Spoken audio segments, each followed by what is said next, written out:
प्रेम से बोलिए दुबड़ी माता की जय। प्यारे भक्तों, आज के वीडियो में आप सभी श्रवण करें दुबड़े साते की व्रत कथा। दुबड़े साते की पूजा भादवा मास की शुक्ला पक्ष की सप्तमी को की जाती है।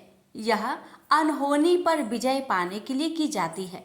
इस दिन स्त्रियां ठंडा भोजन करती है। पूजन सामग्री: पाटा, बैर की झाड़ी का कोमल काटा, मिट्टी, जल, रोली, चावल, फूल, दूध, दक्षिणा, मोई, रुपया। बाजरे के आटे में घी चीनी मिलाकर पानी से कारा गूंथकर मोई बनाते हैं। बायने के लिए कटोरी में भिगोया हुआ मोठ एवं बाजरा, रुपया। पहली रात भिगा हुआ मोठ व बाजरा ठंडा भोजन। यदि विवाहित बहन या बेटी उसी शहर में रहती है तो पहले दिन उसके घर बायना भेजा जाता है। पूजा विधि: एक पाटे पर मिट्टी से दुबड़ी साते की आकृति बनाते हैं। आजकल लोग चित्र की पूजा भी कर लेते हैं। कई लोग जो पाटा बछ बारस के दिन पूजते हैं वही पाटा रख लेते हैं और दुबड़ी साते के दिन उसको पूज लेते हैं। जल, दूध, मोई, मोठ, बाजरा, फूल, रोली, चावल चढ़ाकर पूजा करते हैं। अपने टीका लगाते हैं। इस दिन थोड़ी सी मोई के अंदर एक बैर की झाड़ी का कांटा डालकर 2 गोली बनाकर एक गोली व्रत करने वाली स्त्री निगल लेती है, एक गोली चढ़ा देते हैं। बायना निकालना: भिगोए हुए मोठ एवं बाजरे को कटोरी में रखकर ऊपर रुपए रख दे। दोनों हाथ जोड़कर हाथ को पल्ले से ढककर 4 बार कटोरी के ऊपर हाथ फेर ले, फिर अपने टीका निकाल ले। यह बायना सासू जी का आशीर्वाद लेने के लिए पाव लगकर दे दे। यह बायना जेठानी या ननद को भी दिया जा सकता है। सुविधा अनुसार बायने को किसी ब्राह्मणी को या ब्राह्मण या मंदिर में पुजारी को भी भेज सकते हैं। उज्जमन: लड़के के विवाह के पहले साल में दुबड़ी साते का उज्जमन किया जाता है। एक थाली में 13 जगह भीगे हुए मोठ बाजरे की कुड्डी बनाकर उसके ऊपर एक साड़ी, ब्लाउज पीस व रुपए रखकर हाथ फेरकर सासू जी को पाव लगकर देते हैं। दुबड़ी साते की कहानी हाथ में थोड़ा बाजरा मोठ लेकर सुनते हैं। कथा की समाप्ति पर हाथ का मोठ बाजरा पाटे में ही छोड़ देते हैं। इसके बाद विनायक जी की कहानी सुनते हैं। आइए सुनते हैं दुबड़ी साते की कथा और उसके बाद सुनेंगे विनायक जी की कथा। प्राचीन काल में एक साहूकार था। उसके 7 बेटे थे। वह अपने जिस बेटे का विवाह करता वही मर जाता। इस प्रकार उसके 6 पुत्रों की मृत्यु हो गई। केवल सबसे छोटा पुत्र शेष रह गया। इससे साहूकार बहुत दुखी हुआ। कुछ समय बाद छोटे पुत्र के विवाह की चर्चा हुई और उसका रिश्ता पक्का हो गया। विवाह की तिथि तय हो गई। लड़के के विवाह में सम्मिलित होने तक लड़के की बुआ आ रही थी तो रास्ते में उसे एक बुढ़िया चक्की का आटा पीसती हुई मिली। लड़के की बुआ ने उस बुढ़िया को सारी बात बताई। इस पर बुढ़िया बोली, वह लड़का तो घर से निकलते ही दरवाजे से दबकर मर जाएगा। यदि इससे बचा तो रास्ते में बारात रुकने की जगह पर पेड़ गिरने से मर जाएगा।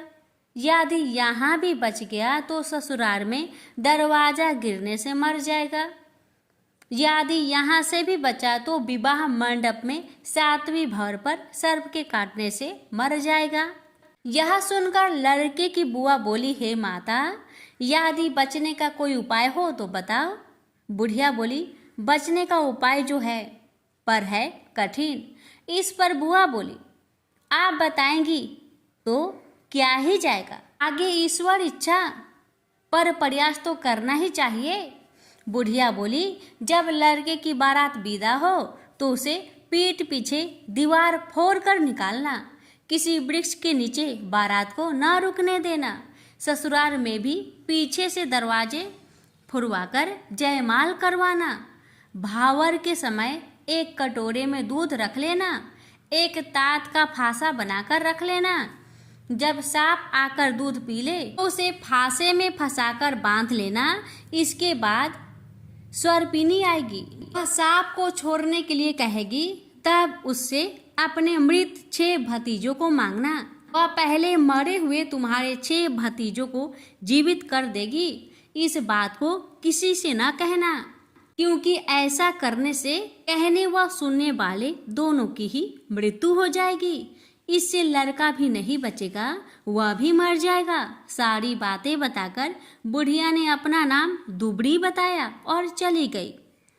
सारी बातें सुनकर लड़के की बुआ घर आई। जब बारात जाने लगी तो लड़के की बुआ रास्ते रोककर खड़ी हो गई और बोली, मेरे भतीजे को दीवार फोड़कर पीछे से निकालो।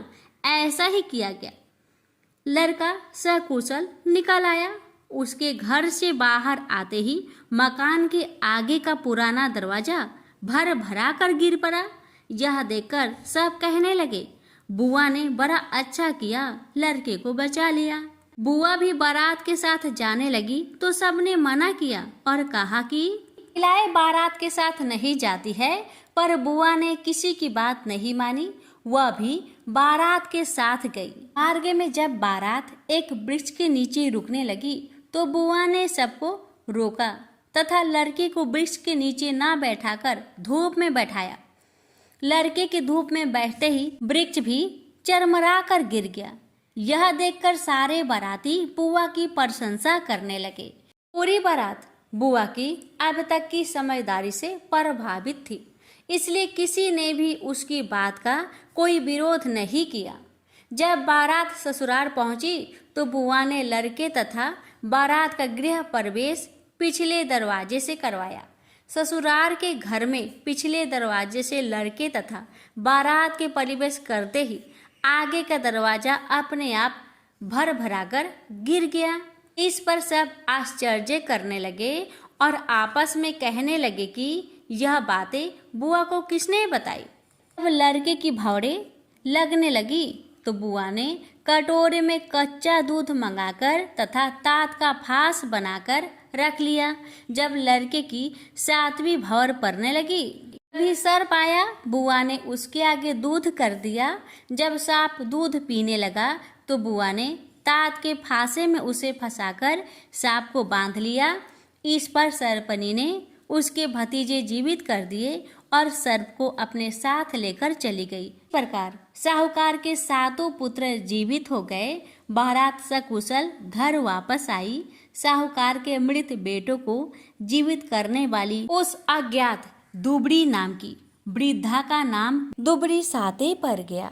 हे दुबड़ी माता, जैसे तुमने साहूकार की बहन के 7 भतीजे लौटाए, ऐसे ही सबकी रक्षा करना। प्रेम से बोलिए दुबड़ी माता की जय हो। एक बार विनायक जी छोटे बालक के रूप में चिमटी में चावल और चमचे में दूध लेकर निकले। वो हर किसी से कह रहे थे कि कोई मेरे लिए खीर बना दो, कोई मेरे लिए खीर बना दो, मगर किसी ने भी विनायक जी के लिए खीर नहीं बनाया। कुछ दूर चलते चलते कुछ आगे बढ़ने पर विनायक जी को एक बूढ़ी माई बैठी मिली। विनायक जी बूढ़ी माई के पास जाकर बोले, कोई मेरे लिए खीर बना दो, कोई मेरे लिए खीर बना दो। तो बूढ़ी माई ने कहा, बेटा ला, मैं तेरे लिए खीर बना देती हूँ। तब विनायक जी ने बूढ़ी माई से कहा, माँ बर्तन लेकर आओ और घर का सबसे बड़ा बर्तन को ही लेकर आना। तब बूढ़ी माई ने सोचा, ये तो बच्चा है, बच्चे का मन रखने के लिए बड़ा बर्तन लेकर चली आती हूँ। इतना सोचकर बूढ़ी माई अपने घर में जाकर घर के सबसे बड़े बर्तन को लेकर बाहर आती है और विनायक जी के सामने रख देती है। अब विनायक जी अपने चम्मच में से दूध को उस बर्तन में डालते जाते हैं। बर्तन भरते जाता है। बर्तन 1 चम्मच दूध से पूरा भर गया, फिर भी दूध चम्मच में भरा ही रह गया। बूढ़ी माई घर के सारे बर्तन को लाकर बाहर रख दी। सारे बर्तन दूध और चावल से भर गए। अब विनायक जी बूढ़ी माई से कहते हैं, माँ तुम खीर बनाओ, मैं नहाकर आता हूँ। फिर खीर को खा लूंगा। जब बूढ़ी माई ने बड़े प्यार से खीर को तैयार किया तो बूढ़ी माई के पोते और पोती खीर खाने के लिए रोने लगे। तब बूढ़ी माई अपने आंखें को बंद करके विनायक जी का नाम लेकर चूल्हे में थोड़ा सा खीर को डाल दिया और कहने लगी, विनायक जी आपका भोग लगे। इतना करने के बाद बूढ़ी माई ने अपने पोते पोती को कटोरी भर भर कर खीर खाने को दे दिया। अब तो ऊपर छत पे बैठी पड़ोसन ने बूढ़ी माई को ये सब करते देख लिया। अब तो बूढ़ी माई ने सोचा इस पड़ोसन को भी कटोरा भरकर खीर दे देना ही पड़ेगा, वरना ये किसी से चुगली कर देगी। इतना सोचकर बूढ़ी माई ने उसे भी एक कटोरा खीर हाथों में थमा दिया। अब इतना होने के बाद बूढ़ी माई की बेटे की बहू ने चुपके से एक कटोरा खीर निकाली और उसे चुपके से खाकर चक्की के नीचे छुपा दिया। इतना होने के बावजूद भी गणेश जी यानी कि विनायक जी अभी तक नहाकर नहीं आए थे। अब तो बूढ़ी माई को भी भूख लगने लगी तो वह भी एक कटोरा खीर लेकर दरवाजे के पीछे बैठकर फिर से कहने लगी, हे विनायक महाराज आपका भोग लगे। इतना कहकर हाथ जोड़कर अपना खीर को खाना शुरू कर दिया। अब इतना होने के बाद गणेश जी आ गए। तब बूढ़ी माई ने कहा, आरे गणेश, आरे मेरे विनायक, खा ले तेरा खीर, मैं तो तेरा ही इंतजार कर रही थी। तब विनायक जी ने कहा, माँ मैंने तो खीर पहले ही खा लिया है। तब बूढ़ी माई ने कहा, कब खाया बेटा तुमने खीर? तब विनायक जी ने कहा, जब तेरे पोते पोती ने खाई थी तब मैंने खाया था, और जब तेरी पड़ोसन ने खाई थी तब भी खाया था, और जब तेरी बहू ने खाई तब भी खाया था। अब तूने खीर खाई तो तेरा पेट पूरा भर गया। तब बूढ़ी माई ने कहा, बेटा तेरी सारी बात तो सच है, लेकिन बहू बेचारी सुबह से घर का सारा काम में लगी है, तो उसने फिर खीर कब खाई बताओ? तब विनायक जी महाराज ने कहा, चक्की के नीचे जाके देखो माँ, वहाँ कटोरा पड़ा है। तूने तो मेरे लिए भोग लगाया था, पर तेरी बहू ने बिना भोग लगाए ही खीर को खा गई। तब बूढ़ी माई ने विनायक जी से कहा, बेटा घर की बात है, घर में रहने दो। अब बताओ कि बची हुई बाकी खीर का मैं क्या करूं? तब विनायक जी ने कहा, नगरी को जिमा दो। बूढ़ी माई ने पूरी नगरी जिमा दी, फिर भी बर्तन खाली नहीं हुआ। जब राजा को यह बात पता चली तो राजा ने बुढ़िया को बुलवाया और कहा, क्या रे बुढ़िया, ऐसा बर्तन तेरे घर में कहाँ से आया? ऐसा बर्तन तो राजा के महल में होना चाहिए।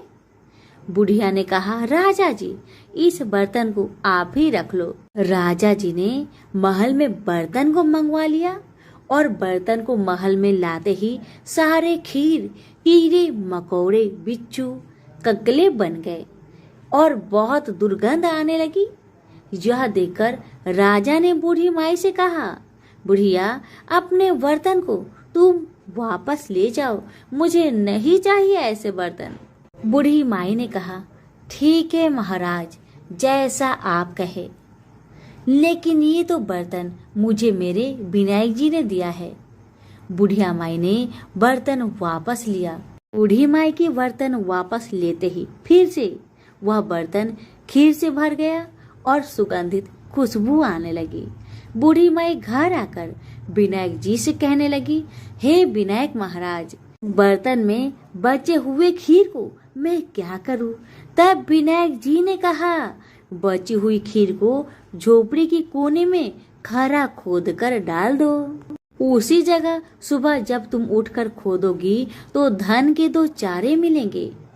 ऐसा कहकर विनायक महाराज अंतर ध्यान हो गए और जाने से पहले विनायक महाराज ने बूढ़ी माई की झोपड़ी में लात मारकर चले गए। वैसे ही बूढ़ी माई की झोपड़ी तो महल में बदल गया। सुबह बहू ने फावड़ा लेकर पूरे घर को खोद डाला, लेकिन कुछ मिला ही नहीं। तो बहू ने सासू माँ से कहने लगी, सासू माँ, तेरे विनायक जी तो झूठे हैं। सासू माँ कहने लगी, नहीं नहीं, मेरे विनायक जी तो झूठा नहीं है, ला मैं देखती हूँ। बुढ़िया माई ने सुई लेकर खोजने लगी तो टन टन करते 2 धन के चारे निकल आए। तब बहू ने कहा, सासू माँ, तेरे गणेश जी तो साचो है। सासू माँ ने अपने बहू से कहा, विनायक जी तो भाव नाव के भूखे हैं। हे विनायक जी महाराज, हे गजानंद, हे गणेश जी महाराज, जैसे आपने बूढ़ी माई को दिया वैसे सबको देना। विनायक जी की कहानी कहने वाले, हुक्कारे भरने वाले और आसपास के सभी सुनने वाले सबको देना। तो सभी प्रेम से बोले, विनायक महाराज की जय।